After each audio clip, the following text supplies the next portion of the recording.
Blessings and peeps, back again with another GT7 video, and today we're going to switch it up a little bit. So we'll be changing the plans of how we approach time attack.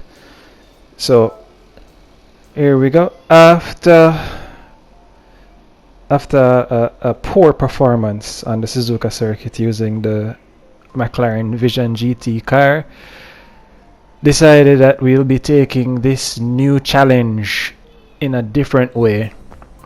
So what we used to do was basically approach the time attack by just doing a lap and then trying to beat that lap time, then watch what is going on with the replays and then try to beat the replay time. So today we'll be just going straight into the replays. So as you see here, this was the old plan that we had. And what we'll be doing pretty much is just removing step 1 and 2 and focusing on step 3 and 4. So step 3 basically says try to beat the world leading time, and 4 says try to beat the time that you set trying to beat the world leading time, because I've never beaten the world leading time before, but I always try to mimic what it is that they do, and here we go. So this is the third fastest time set by Jack was here. And this is basically what was done to set that time. So they go in, taking that corner at 4th gear, coming up this mountain, staying in 4th. The car seems to be sliding a lot, so I'm assuming that handling isn't very high on this one. And based on the fact that they're staying in these high gears, I'm assuming that the torque is also high. So anyway, they made on this part 31.8. and braking here, dropping down to 3, then going back to 4, then back on throttle, dropping down to 2 here, then going up to 4, then back on throttle. Okay, yeah, definitely. So noticing that they maintain a higher gear than usual coming out of certain corners, the car definitely has a lot of torque. So here they go flat out on this straight. And on the right, I remember doing this track, on the right there are a set of markers, and they brake at the 200 and coast in, then going up the 4th gear, coming out of the apex of that corner, and flat out going into the final straight, well, final corner, and boom. So they managed to set a time of 1:23.8. I know I won't be doing anywhere near that, but I'll be using this as a model. So this is me setting up, realizing that I actually have this car.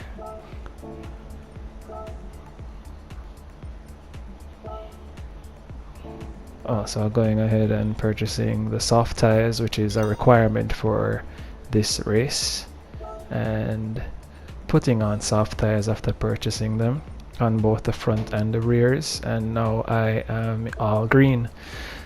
So adhering to BOP, which you have to do anyway. Anyway, so focusing on the time, which is 1:26.3. Here we go. So of course this is the pre-lap section, and ended up going off course there. Basically getting used to the track and used to the car, because coming from the previous lap time, I tend to think that the handling on this car is somewhat similar, so I have to break out of that and ultimately get into tune with this. And as you can see, I failed twice going into this too high. And one of the reasons why I tend to have such a hard time on the I call it the pre-lap sections is because they don't show this part in the replays, so I tend to have to figure it out, and ended up overshooting there. I had to figure it out before getting into the track and applying what it is that I learned from the replays. So here going in at 4th gear, sliding out a bit because I'm applying too much throttle at that point, and managed to get it right this time. So here we go, timer started, and following what was learned, you brake there at the beginning of the cones and let the car run into that corner, then back on throttle at 4th gear, coming up on the top of the mountain, trying to keep the left. Well, ended up doing it pretty good right there, not sliding as much as I thought I would, or as much as the the replay. So here I felt pretty comfortable because I'm keeping in tune with what the replay did, what the time, well, did a 2 seconds over there, but I haven't invalidated the lap yet, and I seem to be on track with what was being done. So dropping down to 2 here, then going up to 4 as was done, and coming out of that corner with as much speed as I possibly can, and keeping the car straight and not sliding all over the place. So with this one, I must say I felt comfortable, having seen what was done and trying to mimic as best as I could what I need to. So here, dropping down to 3rd gear as was done, coasting, and then going up to 4, and then back on throttle out at that apex, going into the final two or three corners. So that's 1 corner, this is the last corner here. And with that performance, ended up setting a 128. Of course, I ran off track, so I ran off track and I didn't want to continue. So I exited here, and I usually exit at times when I want to save the best time that I have so that I can run against the ghost. But again, with the game plan switching up, what I'll be doing here, instead of going up against my ghost, I'll be using the ghost of the time of the replay that I had watched. And here we go. So still sticking to all that I've learned from the replays and all that I've learned from practicing or trying to perfect going into the lap itself. Here we go. So that is the ghost of the 3rd fastest time, and of course you see they're way ahead because I can only chalk it up to a skill issue. Way better than I am, but I'm using it as a template still. And I want to say I don't need to be ahead, but if I do get ahead, that would be great. But being as close as possible, I can say that can ultimately lead to a good time. So here I am, air quotes, keeping up. Coming into this sector with a 33.1, must say much better than the previous time. Sticking with, ended up sliding a bit there, dropping down to 2, going back to 4, then back on throttle.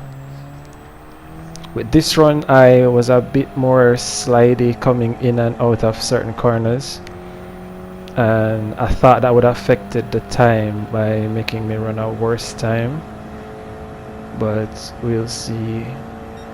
Because even though I was sliding, I was still carrying speed. So let's see what happens here. Maintaining that, dropping down to 2 this time, and going up to 3, coming into this corner. Doing it a bit different there because of how much speed I thought I was carrying. And shifting there, off throttle and back on immediately, and boom, ended up setting a 127.5 for this one. Not much, but like 1 second faster, but still faster.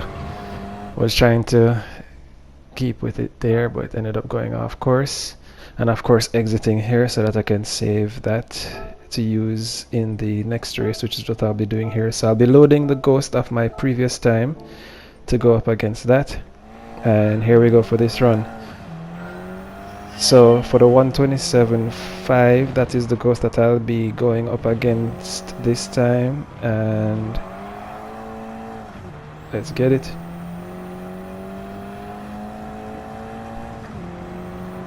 So off throttle here, then back on immediately, and at this point I am ahead, which is a good sign.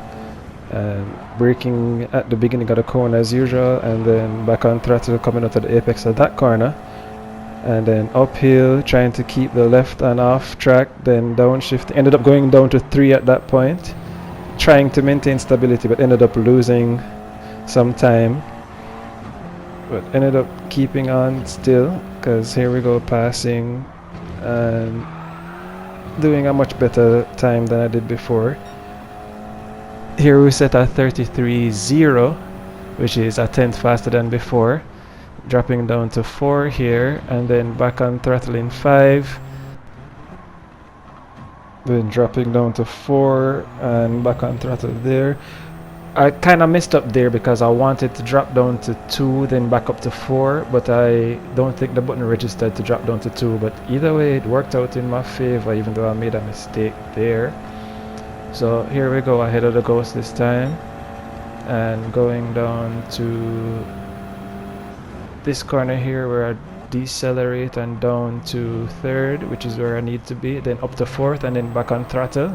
Slid a bit but worked out because it was maintained. Ended up almost going off there because I wasn't paying attention.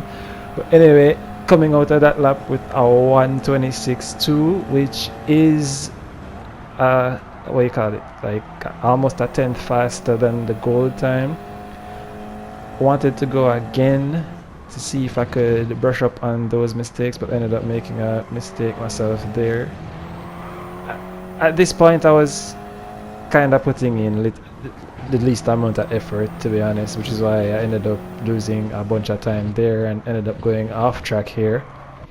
But I was indeed satisfied that I did get the gold. I am also satisfied that I switched the game plan when I did, and I'll be definitely using this going forward, which is looking at what it is that the world leading is doing and copying what they do and focusing my efforts on perfecting those laps. So onward we go to the next time trial, and thank you guys for watching and see you soon.